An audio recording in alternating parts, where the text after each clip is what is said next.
नमस्कार डॉक्टर रवि गोडसे, आपका स्वागत है। एक तरफ नमस्कार, सत श्री अकाल, वाहेगुरु जी का खालसा, वाहेगुरु जी की फतेह। सर, एक तरफ तो आप का फरमान जारी है, सब कुछ खोल दीजिए और भारत जितनी जल्दी खोलेगा उतनी जल्दी विश्व पे राज करेगा। आपका ये ट्वीट बहुत 2-3 बार आप कर चुके हैं इसको। क्योंकि अभी सब दौड़ लगी है, प्रतियोगिता लगी है पूरे विश्व में कि सब खोल रहे हैं और जो भी होगा खोलेंगे। अभी देखिए हांगकांग में काफी केसेस आए हैं, न्यूजीलैंड में आएंगे ऐसा मैंने अनुमान किया था जून में।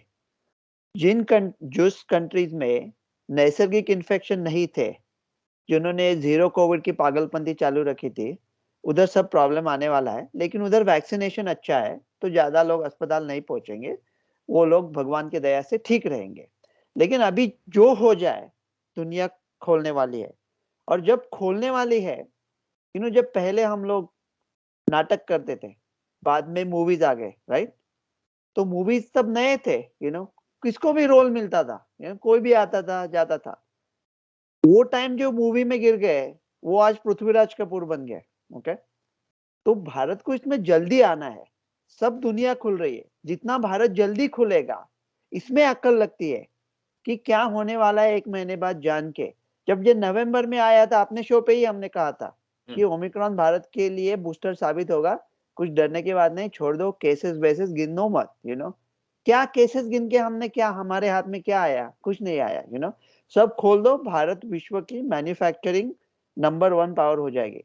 अभी कमर्शियल फ्लाइट्स जो चालू होने वाले थे, उसके ऊपर जो बैन था उसको और बढ़ा दिया। मतलब अच्छी बात है चाइना के लिए, भारत के लिए अच्छी नहीं है। तो आर वैल्यू 28 फरवरी को आज तक की सबसे कम आ गई है। सो हालात भारत में इस वक्त बहुत अच्छे हैं, मैं लेकिन आर वैल्यू पहले देखता ही नहीं था। जब ये ओमिक्रॉन के, ये आर वैल्यू बहुत ज्यादा थी उसकी, लेकिन वो किसको अस्पताल नहीं भेज रहा था। तो क्या फर्क पड़ता है अगर वो आपको अस्पताल नहीं भेजता, केसेस से लहर नहीं आती। आप एक भी आदमी बता दो मुझे जो ऐसा स्टोरी बता सकता है कि किसी को बेड नहीं मिला, किसी को ऑक्सीजन नहीं मिला। अभी दुर्भाग्यता से किसी एक आदमी का चाचा मर गया था इसमें, तो 50 लोगों ने बोला मेरे एक दोस्त का चाचा मर गया।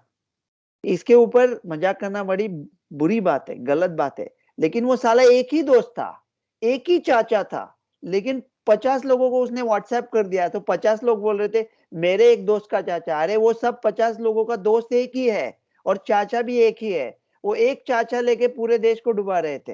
ऐसा कुछ नहीं है। वो जो मौत के आंकड़े भी थे, वो कुछ बड़े बड़े चढ़ाए थे, क्योंकि जिन लोगों को अभी ओमिक्रॉन का इन्फेक्टिविटी रेट इतना ज्यादा था कि 80-90% तो इन्फेक्टिविटी उससे भी ज्यादा था। तो मानो किसी का टेस्ट कर दिया तो ओमिक्रॉन तो निकलने वाला ही था। तो आप अस्पताल में भर्ती हो किसी भी लिए, आप बाइसिकल चला रहे, एक रिक्शा वाले के साथ टकरा गए, दोनों को अस्पताल डाल दिया, दोनों ओमिक्रॉन। डॉक्टर खरवंदा ने एक रिक्शा वाले को अस्पताल में डाल दिया ओमिक्रॉन की वजह से। तो इसका क्या मतलब है? तो ये सब तो होना ही था। ये तो हमने तो कहा था कुछ ये नहीं है। तो अभी डरने की कोई बात ही नहीं है, सब खोल दो और विश्व की मैन्युफैक्चरिंग पावर बन दो। ठीक है। लेकिन सर, आज एक मेड आर्काइव ने एक स्टैटिस्टिकल स्टडी पब्लिश कर दी है, आईआईटी कानपुर की।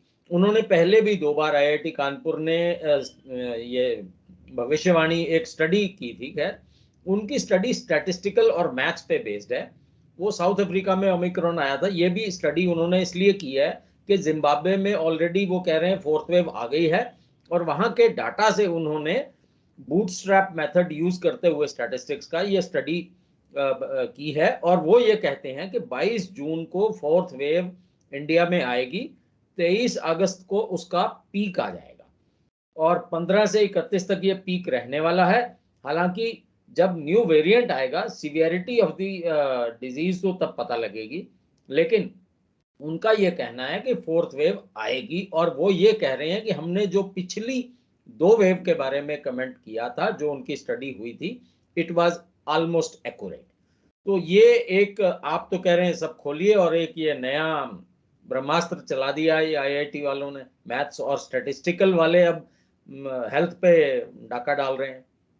देखो स्टैटिस्टिक्स का क्या होता है, मेरे जो फादर इन लॉ था, मेरे ससुर थे, अभी नहीं है, वो महाराष्ट्र के स्टैटिस्टिक ब्यूरो के इंचार्ज थे। तो मैं स्टैटिस्टिक का बड़ा सम्मान करता हूँ। लेकिन ये जो बूटस्ट्रैप की बात कर रहे हैं ना, वो बूटस्ट्रैप पहन के ये लोग किधर निकल जाए, ये कानपुर आईआईटी, ये स्टेट बैंक ऑफ इंडिया, साला 100 रुपए का छुट्टा देने की औकात नहीं है लोगों की, और महामारी पे भविष्य कर रहे हैं। वो डॉक्टर्स पे छोड़ दो, आपके कुछ नहीं है। ओके, ये एक बात हुई। दूसरी बात, वो कह रहे हैं कि चौथी लहर आएगी 22 जून को। ओके, 22 जून को जो चीज आती है उसका कुछ अच्छा नहीं होता। हिटलर ने 22 जून 1941 को रशिया पे आक्रमण किया था 30 लाख लोग लेके, और उसका पूरा बैंड बज गया था। हिटलर का बैंड रशिया के वजह से बजा था, और वो 22 जून को ही शुरुआत होता। नेपोलियन ने जब रशिया पे हमला किया था 1812 में, वो 24 जून को किया था, लेकिन 22 जून को उसकी आर्मी की पहली ये निकल चुकी थी। तो ये 22 जून की जो चीजें निकलती है वो असर नहीं रखती। ओके, ये पहली बात है। दूसरी बात ये है कि अगर हम लोग इतिहास की बात कर रहे हैं, अगर कोई आपको पंजाब का इतिहास पढ़ा रहा है, ओके, और उसने आपको पूछा कि पहला ब्रिटिश और सिख का वॉर कब हुआ था, आप कहोगे 1845, 1846। ओके, वो बोलेगा चौथा कब हुआ था, आप कहोगे मास्टर जी पहला 1845-46 में हुआ था, दूसरा 1848-49 में हुआ था, बैटल ऑफ चिलियन वाला, तीसरा हुआ ही नहीं था घंटा। तो अगर तीसरा नहीं हुआ था तो चौथा कहाँ से आएगा? तो चौथा आने के लिए मैथमेटिकली तीसरे की तो जरूरत होती है ना। तो अभी ये लोग कहते हैं चौथी लहर आएगी। उनसे मेरा नन्हा सवाल यही है कि तीसरी लहर तो बताओ, तीसरी लहर कहाँ थी? लहर की परिभाषा क्या है? लहर ऐसा है कि आप समंदर के किनारे खड़े हो, ओके, और आपने बर्म्यूडा डाली हुई है, पेट थोड़ा निकला है, हाथ में कुछ कप है, और एक दूसरे के साथ गोपी चाचा और हौसा मामी बात कर रहे हैं। ये लहर कितनी आई है जरा मापो। और वो माप रहे लहर। लहर का मतलब ये है कि वो गोपी चाचा और हौसा मामी पड़े हैं बीच पे, उनके नाक में पानी गया है, वो सांस नहीं ले सकते, इसका मतलब लहर है। अगर आपको बर्म्यूडा डाल के उसको मेजर करना पड़े तो वो लहर नहीं है। कहाँ थी तीसरी लहर? कहाँ थी? एक आदमी बताओ मुझे। मैंने एक टेस्ट किया था, स्टैटिस्टिकल टेस्ट। ये बूटस्ट्रैप वालों को ना थोड़ा हम लोग स्टैटिस्टिक पढ़ाएंगे। और स्टैटिस्टिक इतना जो आप उसने कुछ बड़ा किया ना, काय स्क्वायर, ये पेड, रिग्रेशन एनालिसिस, इसमें कुछ अकल नहीं लगती। जो बात सबके समझ में आए, मैं आपको सिंपल स्टैटिस्टिकल टेस्ट बता देता हूँ जो दुनिया में चलती है, हम लोग डॉक्टर लोग करते हैं। आप जो लोग ये वीडियो देख रहे हैं, पॉज करें और अपने 50 दोस्तों को फोन करें और पता लगाए कि 50 दोस्त सब मिला के अप्रैल 2021 में कितने लोगों को जानते थे जिनको परेशानी हुई थी, और दिसंबर 2021 में कितने लोगों को जानते हैं जिनको परेशानी हुई। आपको अपना स्टैटिस्टिकल आंसर अपने आप ही मिल जाएगा, सब खत्म हो। कहाँ थी तीसरी लहर? अभी हमने कहा कि केसेस 2.5 लाख आ गए, 3 लाख आ गए। अरे छोड़ दो यार, 3 करोड़ केसेस आए, अस्पताल खाली पड़े हैं। मौत के आंकड़े तो मैंने कहा जिस भी दूसरी किसी वजह से मौत होती थी उसको ओमिक्रॉन का नाम लेते, तो मौत का आंकड़े तो बताओ नहीं मुझे। तो ये ओमिक्रॉन की जो न्यूज लेके आए थे हम डंके की चोटी पर नवंबर में, उससे हमने क्या किया?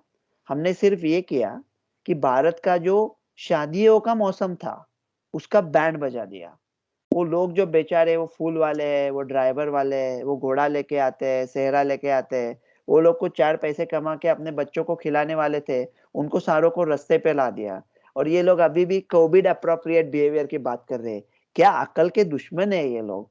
मतलब मैं ये नहीं कहता कि कोविड इनअप्रोप्रिएट बिहेवियर करो, लेकिन अभी हांगकांग 2 साल से कोविड अप्रोप्रिएट बिहेवियर कर रहा था, मास्क डाल रहा था, वो पहले से ही मास्क, हाथ धोते, सोशल डिस्टेंसिंग। आज क्या हुआ है उनका? तो कोविड अप्रोप्रिएट बिहेवियर से, अगर ये बिहेवियर से कुछ चेंज नहीं होता, अब बार बार बार वेस्ट ऑफ ऑक्सीजन वही लोग बात करते रहते, उनको जरा भी शर्म भी नहीं है, शर्म उनको छूती भी नहीं है, उनके नजदीक भी नहीं आती, शर्मिंदगी का एहसास भी नहीं होता वो लोग को। तो ये ओमिक्रॉन की न्यूज लेके हमने क्या पाया? कुछ नहीं, कुछ नहीं पाया। समय ना बर्बाद। हॉस्पिटलाइजेशन बढ़े, ना डेथ बढ़े, सिर्फ ये न्यूज आई। और भारत जो मैन्युफैक्चरिंग का नंबर 1 पावर बनने वाला था, उसको शायद अभी 2 नंबर पे डाल दिया। क्या क्या मिला हमने? कुछ नहीं। टूरिज्म इंडस्ट्री का बैंड बजा है, सबका बैंड बजा है। इधर ट्रैवल जाने के पहले ये टेस्ट करो, वो टेस्ट करो। सिनेमा हॉल में सिर्फ 50% लोग जाएंगे और बाहर वो नाम लिखने को कोई आदमी। ऐसे लोगों को पकड़ के उनको काम पे भेज दो खेतों में कहीं तो, कि जहाँ पे वो अच्छा काम करे, जिससे अपने अर्थव्यवस्था को वास्तविक लाभ हो, एक्चुअल बेनिफिट, ऐसा कुछ काम करे। इकोनॉमी ऐसे बढ़ती है, ऐसे एक दूसरे के ऊपर जासूसी करके नहीं बढ़ती। ये बात अभी जहन में आनी चाहिए लोगों के। ठीक है। अब ठीक है, तो आप ये कह रहे हैं कोई चौथी लहर नहीं आएगी, कोई देखो, डरने की अगर नहीं। चौथी लहर तो नहीं आएगी मैथमेटिकली, क्योंकि तीसरी लहर ही नहीं थी। मैंने कहा था तीसरी लहर बताओ। अभी वो कह रहे थे जैसा तीसरी लहर नहीं, जैसे कभी केसेस आए थे, अगर क्या ऐसे फोर्थ लहर में केसेस आ सकते हैं? कहाँ से आएंगे केसेस? वेरिएंट से आएंगे ना। कौन से वेरिएंट से आएंगे?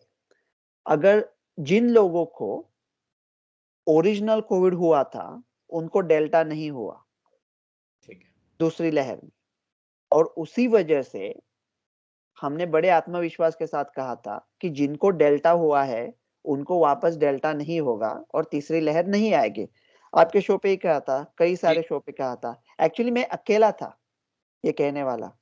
वो सब कानपुर, वो आईआईटी, वो कान, वो स्टेट, वो बैंक, वो इंडिया, सब साले सुरमा भोपाली कह रहे थे कि सितंबर 2021 में तीसरा लहर आएगा। ओके, और एक अकेला खड़ा था और कह रहा था ऐसा कुछ नहीं होगा, क्योंकि जिनको डेल्टा हुआ है उनको वापस डेल्टा नहीं होगा। बाद में ओमिक्रॉन आया। ओमिक्रॉन बदला हुआ था लेकिन सीरियस नहीं था, खुकर नहीं था। तो ओमिक्रॉन के वजह से जिन लोगों ने 2 टीके लिए थे, 3 टीके लिए थे, जिनको डेल्टा भी हुआ था, उनको भी ओमिक्रॉन ने पकड़ लिया। तो काफी सारे संसर्ग हो गए, लेकिन कोई अस्पताल नहीं पहुंचा।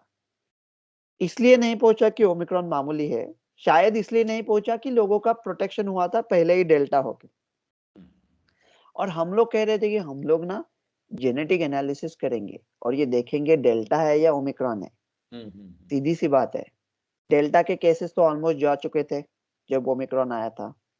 क्यों जा चुके थे? क्योंकि जिनको डेल्टा हुआ था या जिन्होंने टीके लिए हैं उनको नहीं हो रहा था। अभी सडनली ओमिक्रॉन आने के बाद बढ़ गया, इसका मतलब वो सब ओमिक्रॉन ही है ना।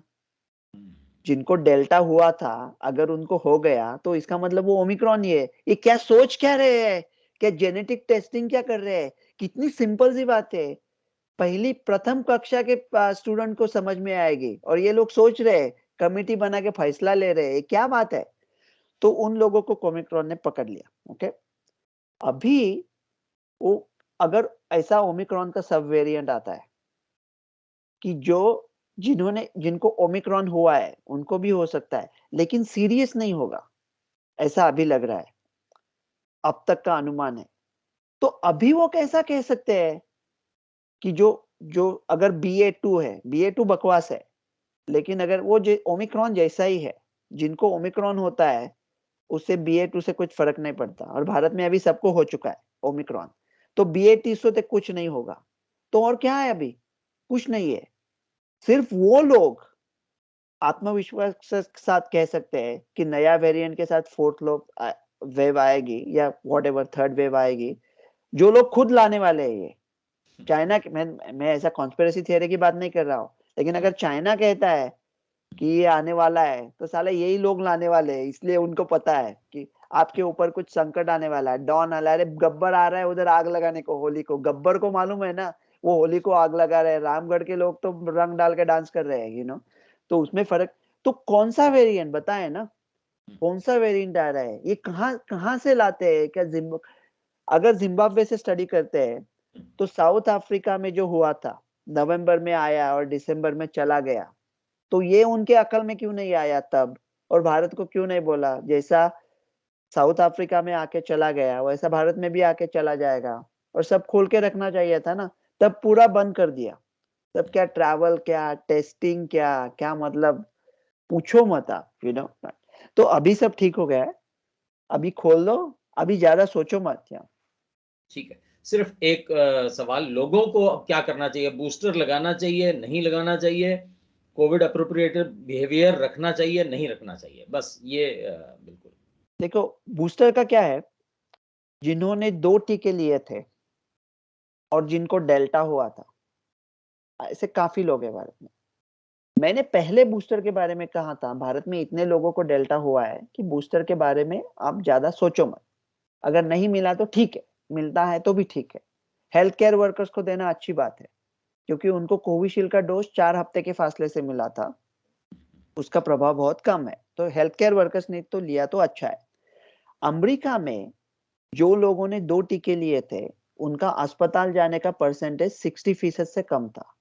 जिन्होंने 3 टीके लिए थे, उनका अस्पताल जाने का परसेंटेज 81% से कम था। ये 21% ने हमको बचा दिया। काफी तबाही मची थी, लेकिन ये 21% ने बचा दिया। अभी एडोलेसेंट में बूस्टर शॉट से बहुत फर्क पड़ रहा है, लेकिन जो लोग 18 के ऊपर है और 65 के नीचे है, उनमें बूस्टर से इतना फर्क पड़ा ऐसा नहीं दिख रहा है अभी जो स्टडीज है। तो अगर आपने 2 टीके लिए हैं, वो काफी सारे भारत के लोग हैं, और आपको ओमिक्रॉन हुआ था और आप हेल्थ केयर वर्कर है, तो बूस्टर लगवा दे। उम्र 65 के ऊपर है, बूस्टर लगवा दे। हाइपरटेंशन या डायबिटीज ओबेसिटी है, बूस्टर लगवा दे।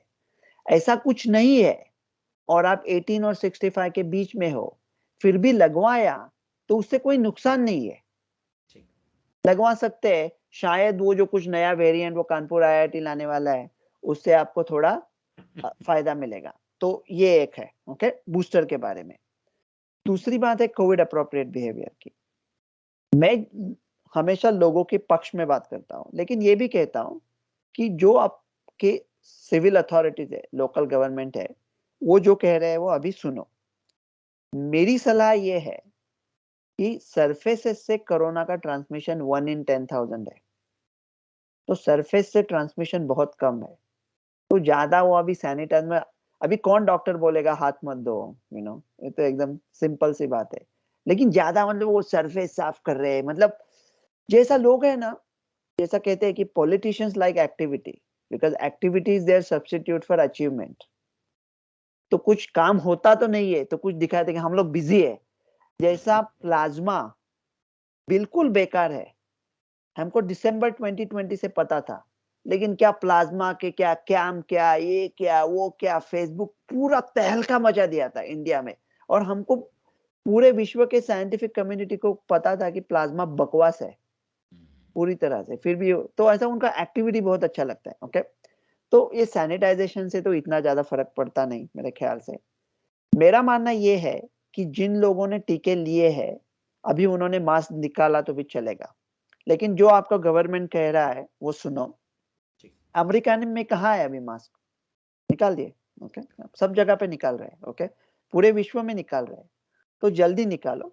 कोविड अप्रोप्रिएट जो आपका लोकल गवर्नमेंट कह रहा है वो अभी करो, वो गलत है, लेकिन जो अभी वो कह रहा है, अभी अनार्की नहीं होनी चाहिए, तो वो लोग कह रहे हैं वो सुनो, लेकिन डरने की अभी कोई बात नहीं, हिंदुस्तान एकदम मस्त है।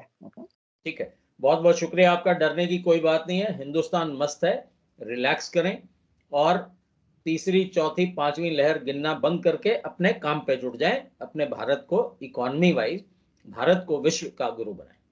बहुत बहुत शुक्रिया। खत्मे शोरे तूफान था, दूर थी सियाही भी, दम के दम में अफसान थी मेरी तबाही भी। इल्तफात कहूँ या बेरखुई समझू इसको, रह गई खलिश बनकर तेरी कम निगाही भी। जैसे वो छोड़ दो अभी सब ओके, तो सब अच्छा होने वाला है ओके। थैंक यू, बहुत बहुत शुक्रिया। सत श्री अकाल। बाय।